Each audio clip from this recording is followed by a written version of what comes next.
Bismillahirrahmanirrahim. Assalamualaikum warahmatullahi wabarakatuh.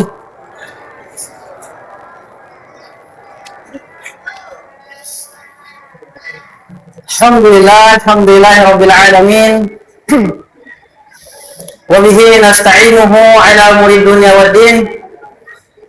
Asyhadu an la ilaha illallah wa asyhadu anna Muhammadan 'abduhu wa rasuluh. Allahumma fasalli wa salli ala nabiyyina Muhammad wa ala alihi wa ashabihi wa man tabi'ahum bi ihsanin ila yaumiddin. Thumma ma ba'du.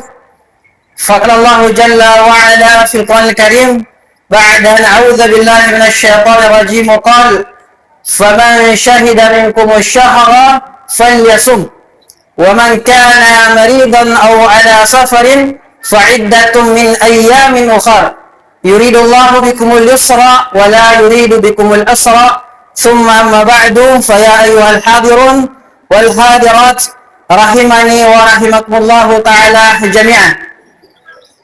Alhamdulillah, Bapak Ibu yang dimuliakan oleh Allah Subhanahu wa taala.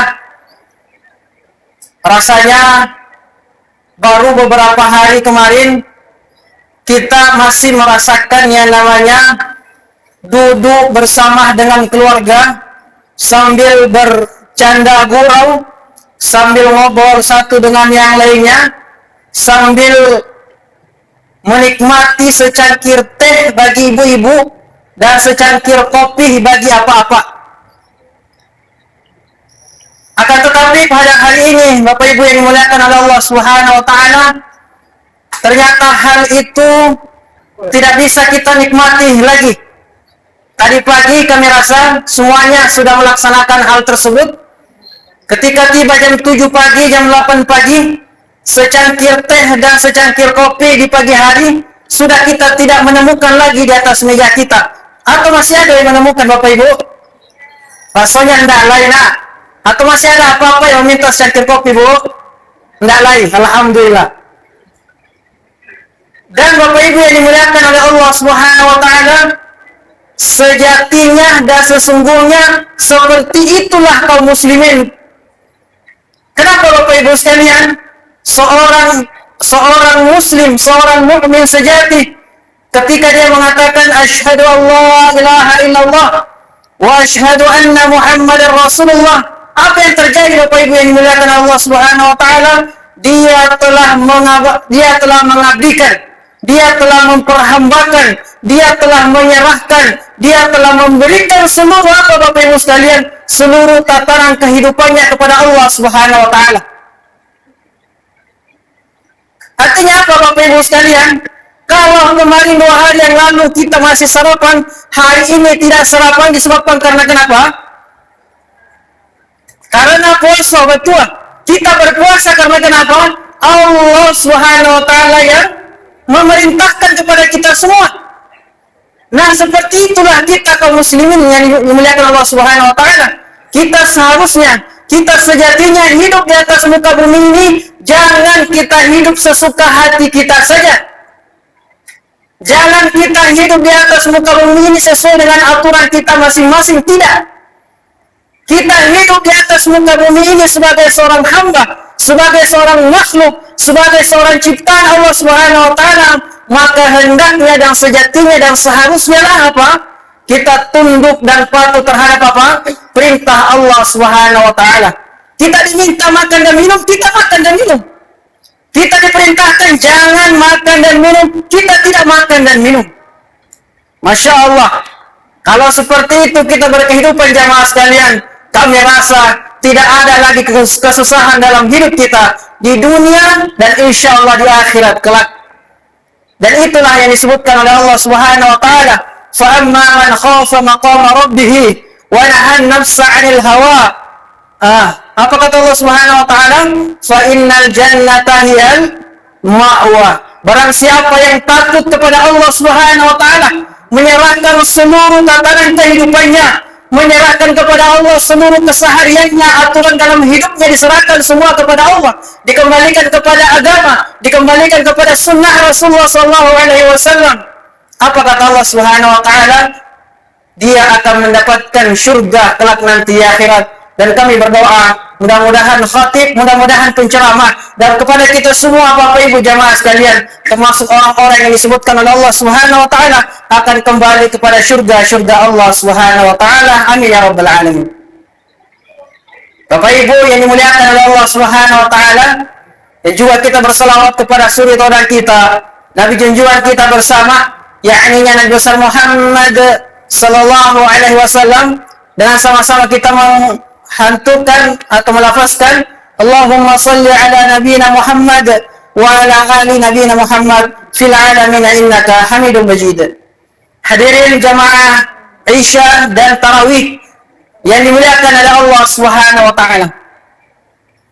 Panitia memberikan amanah kepada kita untuk apa Bapak Ibu sekalian? Menyampaikan satu buah tema yang dimana tema kita pada malam hari ini dan jadwal penceramah yang paling pertama sekali. Makanya agak syok ini Bapak Ibu sekalian berdiri di sini di hadapan Bapak Ibu.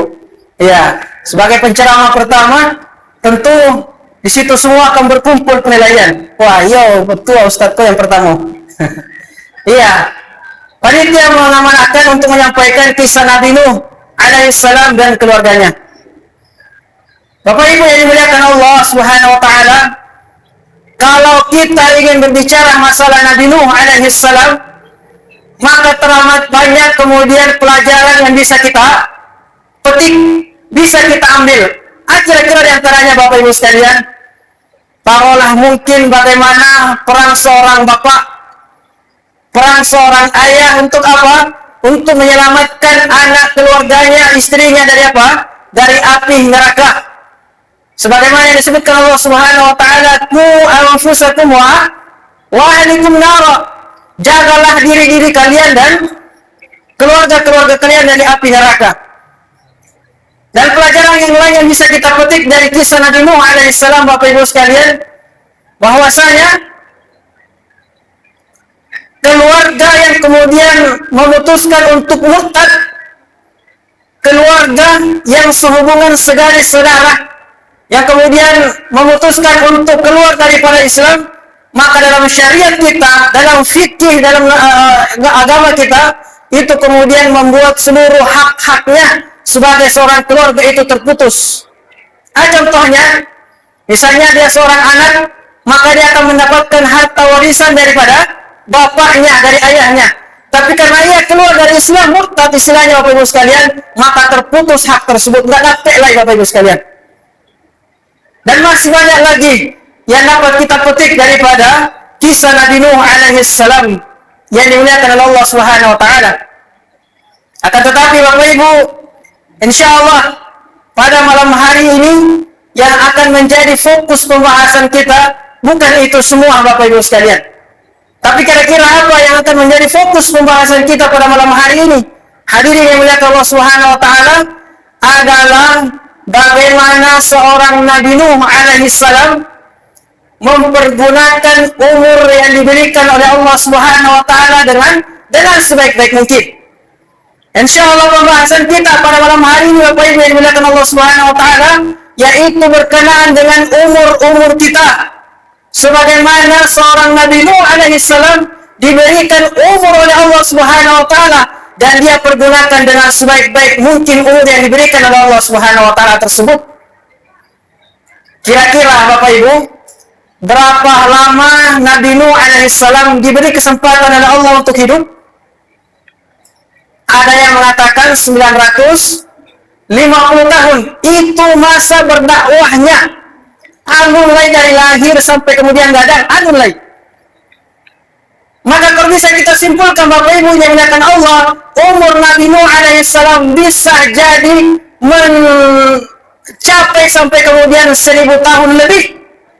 1000 tahun lebih jamaah sekalian. Akan tetapi 1000 tahun yang diberikan oleh Allah Subhanahu wa taala itu, apakah Nabi Nuh alaihissalam kemudian berleha-leha, berlalai-lalai, bersantai-santai yang mengatakan, kan lai 900 tahun awak hidup, sebentar lailah, masih lama mulai awak hidup. Ketika Allah Subhanahu wa taala menyebutkannya Nabi Nuh Perintahkan kepada kaummu untuk beriman kepada Allah Subhanahu wa taala. Kalau mungkin di awal sebentar ya Allah, lah boleh mah. Ya. Kalau seandainya kita saja seorang anak, kalau diminta mak pai beli gula ke kedai, ada coba santalai. Ya nak? Ya. Tangguhan mak santalai. Masih ada cie lagi game yang anu selesai lagi. Kalau istilah anak-anak satu laga lagi. Ya. Anak-anak tahfiz paham mana tuh? Ya. Ya. Disuruh pai beli galon. Ustaz Haidil pai beli galon santalai Ustaz. Ini semua apa jemaah sekalian yang dimuliakan Allah Subhanahu wa taala adalah bagaimana bentuk kelalaian kita dalam mempergunakan umur yang Allah Subhanahu wa taala berikan kepada kita. Tapi Nabi Nuh alaihissalam apakah pernah mempergunakan sedetik saja dalam hidupnya untuk berlalai-lalai dengan hal-hal yang sia-sia saja? Tidak jemaah sekalian. Kata Nabi Nuh alaihissalam, da'awtu qaumi lailan wa nahara. Ya Allah, persaksikanlah saya telah mengijabah perintahmu untuk apa? Untuk berdakwah kepada kaumku. Saya mendakwahinya siang hari maupun malam hari. Tidak mengenal waktu, tidak mengenal lelah. Kapan ada kesempatan, aku akan sampaikan risalahmu, aku akan sampaikan perintahmu, aku akan sampaikan agamamu kepada mereka. Untuk apa? Faqultu lahu astaghfiru rabbakum innahu kana ghaffara. Katakan kepada saya mengatakan kepada mereka, kepada kaumku, bahwasanya minta ampunlah kalian kepada Allah Subhanahu wa taala, karena Allah itu Maha Pengampun. Jamaah sekalian yang dimuliakan Allah Subhanahu wa taala, pertanyaannya, kenapa kemudian kita harus memaksimalkan usia? Kenapa kemudian kita harus memaksimalkan umur yang Allah Subhanahu wa taala berikan kepada kita semua? Kami rasa jamaah sekalian jawabannya cukup dengan firman Allah Subhanahu wa taala, kullu nafsin dha'iqatul maut. Kita semua akan meninggal jamaah sekalian. 950 tahun umur daripada usia daripada Nabi Nuh, tapi ada titik nanti juga akan meninggal jamaah sekalian. Apatah lagi kita? Yang kata Nabi SAW, usia umatku hanya sampai 60 sampai 70 tahun. Tidak ada apa-apanya dibandingkan usia Nabi Nuh alaihissalam. Maka lebih takut pula kita kepada Allah Subhanahu wa taala. Jangan sampai usia yang sebentar ini kita sia-siakan pula dengan hal-hal yang tidak bermanfaat, tidak berfaedah. Hadirin yang dimuliakan oleh Allah Subhanahu wa taala, takutlah kita dengan firman Allah Subhanahu wa taala, wal 'asr, demi masa, kata Allah Subhanahu wa taala, innal insana lafi khusr. Sungguh manusia, kata Allah Subhanahu wa taala, dalam keadaan merugi, dalam keadaan celaka, dalam keadaan tersesat, dalam keadaan tidak beruntung, dalam keadaan celaka, dalam keadaan merugi, kata Allah Subhanahu wa taala. Siapa mereka? Wal 'asr. Mereka yang tidak mempergunakan waktunya dengan sebaik-baik mungkin. Maka jemaah sekalian dimuliakan oleh Allah Subhanahu wa taala, kita semua diberi kesempatan oleh Allah Subhanahu wa taala untuk apa? Untuk berRamadan. Allah Subhanahu wa taala masih memberikan kepada kita kesempatan untuk apa? Untuk berpuasa jemaah sekalian, untuk diberi kesempatan untuk mencicipi lezatnya beribadah di bulan suci Ramadan. Allah masih memberi kesempatan kepada kita semua. Sementara kalau mungkin bisa kita melihat kiri kanan kita, depan belakang kita, mungkin tahun lalu jemaah sekalian, saudara kita di sebelah kanan kita yang masih kita ingat tegak di sebelah kanan kita, ternyata Allah dipanggil oleh Allah Subhanahu wa taala. Kita masih ingat betul saudara kita yang berdiri di samping kiri kita hari ini, malam ini tidak lagi berdiri di samping kita ingat betul. Maka apa kira-kira jamaah sekalian yang menjadi alasan buat kita semua untuk kemudian melalaikan kesempatan yang Allah Subhanahu wa taala berikan kepada kita semua? Bukankah Allah Subhanahu wa taala berfirman mengingatkan kepada kita semua tentang bulan Ramadan ini? Apa peringatannya jamaah sekalian? Ayyaman ma'dudat. Apa artinya ayyaman ma'dudat? Apa artinya ma'dudat Bapak Ibu yang dimuliakan Allah Subhanahu wa taala? Ayyam ma'dudat, hari-hari yang terhitung. Apa maksudnya Bapak Ibu sekalian? Sabantase Ramadan ini Bapak Ibu sekalian. Indahlah bodoh. Hanya 29 hari kita Ramadan. Atau yang paling lama 30 hari kecil pemerintah. Ya, enggak kecil pemerintah. Iya. 30 hari kalau tidak sampai kemudian 29 hari. Sebentar Bapak Ibu sekalian dimuliakan Allah Subhanahu wa taala. Lalu apakah yang sebentar itu kemudian kita harus melalaikan lagi dengan apa jemaah sekalian? Kita mengejar dunia, dan kita mengejar dunia lagi. Bapak Ibu yang dimuliakan Allah Subhanahu wa taala,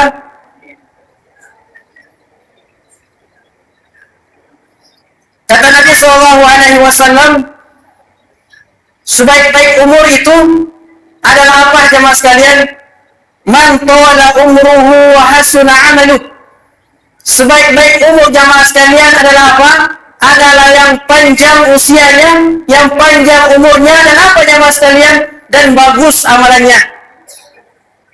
Jangan jemaah sekalian kita pula yang pendek usianya, kita pula yang pendek umurnya, kita pula yang terlalu banyak kemudian bermaksiat kepada Allah Subhanahu wa taala. Maka jemaah sekalian, singkat yang diberikan Allah Subhanahu wa taala dari umur kita, maka marilah kemudian kita pergunakan sebaik-baik kesempatan, sebaik-baik usia, sebaik-baik umur yang diberikan oleh Allah Subhanahu wa taala kepada kita semua. Kenapa jemaah sekalian? Kemudian kita harus memaksimalkan bulan Ramadan ini. Kenapa jemaah sekalian ketika kita datangi bulan Ramadan, kita harus habis-habisan untuk beribadah? Kenapa kira-kira jemaah sekalian? Apa yang menjadi sebab ketika kita datangi Ramadan, kita semua bahagia, kita semua bersukaria? Karena kenapa? Kita akan memaksimalkan ibadah. Kenapa jemaah sekalian? Kata Allah Subhanahu wa taala, "As-shaumu li wa ana ajzi bi." Kata Allah Subhanahu wa taala jemaah sekalian, puasa ini adalah untukku, kata Allah. Kalau kita lihat ibadah-ibadah yang lain jemaah sekalian, taruhlah contohnya ibadah haji, maka haji itu untuk kita. Kita sholat untuk kita. Kenapa jemaah sekalian? Karena sholat bisa mencegah kita dari apa? Perbuatan keji dan munkar. Kalau kita bersedekah, sedekah itu untuk kita. Barang siapa yang bersedekah satu saja, maka Allah akan lipat gandakan menjadi 10, bahkan sampai 700 untuk kita. Tapi adapun dengan puasa ini jemaah sekalian, kata Allah Subhanahu wa taala, "Was-shaumu li." Puasa itu untukku. Kita tidak mengetahui seorang hamba saudara kita, apakah dia berpuasa atau tidak, kita tidak mengetahuinya. Hanya Allah Subhanahu wa taala yang mengetahui hamba tersebut, apakah dia berpuasa atau tidak. Maka kata Allah Subhanahu wa taala, "As-shaumu li wa ana ajzi bi." Kata Allah Subhanahu wa taala, karena puasa ini untukku, kata Allah, maka sayalah yang pantas untuk membalasi. Satu ilustrasi jamaah sekalian. Taruhlah mungkin ada anak kita yang sedang berhasil lulus dalam sebuah pertandingan, atau mungkin dia mendapatkan nilai yang tinggi di kelas misalnya jamaah sekalian. Karena anak kita ini telah berprestasi, karena anak kita ini telah membanggakan keluarga kita, maka itulah suatu penghargaan yang sangat luar biasa untuk keluarga. Maka kasih ayah atau si ibu, saya yang akan memberikan hadiah khusus kepadanya. Artinya apa? Tidak bisa kita tebak apa hadiahnya jemaah sekalian. Nanti ketika kita diberikan surprise kepada kita nanti di akhirat jemaah sekalian, baru kemudian kita mengatakan, Masya Allah, luar biasa ganjaran daripada ibadah puasa. Maka jemaah sekalian, sekali lagi kita harus memaksimalkan ibadah puasa ini. Karena kenapa? Puasa ini unik. Puasa ini spesial, puasa ini untuk Allah, kata Allah Subhanahu wa taala, dan Allah yang akan membalasnya dengan balasan yang tak terhingga, dengan balasan yang tidak bisa pernah kita tebak, dengan balasan yang sangat dahsyat, dengan balasan yang sangat luar biasa di sisi Allah Subhanahu wa taala. Mudah-mudahan jemaah sekalian, kita semua diberi karunia oleh Allah Subhanahu wa taala, diberi kemudahan oleh Allah Subhanahu wa taala untuk memaksimalkan Ramadan kita. Untuk saat ini jamaah sekalian, kalau kita masih sibuk dengan dunia, mulai hari ini jamaah sekalian, mulai malam ini kita planning kembali. Mari kita rancang kembali waktu kita selama Ramadan. Untuk dunia kita preslah sedikit. Jangan terlalu mengejar lagi dunia di bulan Ramadan ini. Mari kemudian kita fokus untuk beribadah. Mari kita kemudian maksimalkan ibadah kita di bulan Ramadan ini. Mudah-mudahan jamaah sekalian, kita selesai di Ramadan, lalu kemudian kita mendapatkan keutamaan dari Allah Subhanahu wa taala. Apa keutamaannya jamaah sekalian? Ghufira lahu ma taqaddama min zambi. Semua dosa-dosa kita, jangankan besar, yang kecil, yang sebesar biji sebesar biji zarah pun, sebesar buih di lautan pun, Allah akan hapuskan semuanya tanpa terkecuali, dengan syarat mari maksimalkan ibadah Ramadan kita. Demikian mungkin Bapak Ibu sekalian, atas kekurangan yang ada mohon dimaafkan apabila ada salah-salah kata. Sekali lagi mohon dimaafkan sebagai manusia biasa yang tidak lepas dari khilafan, dan apabila ada wafatnya datangnya dari Allah Subhanahu wa taala yang Maha sempurna. Aqulu qouli hadza wastaghfiru likulli dhanbi fastaghfiruhu innahu huwal ghafurur rahim. Wa akhiru kalam, assalamu alaikum warahmatullahi wabarakatuh.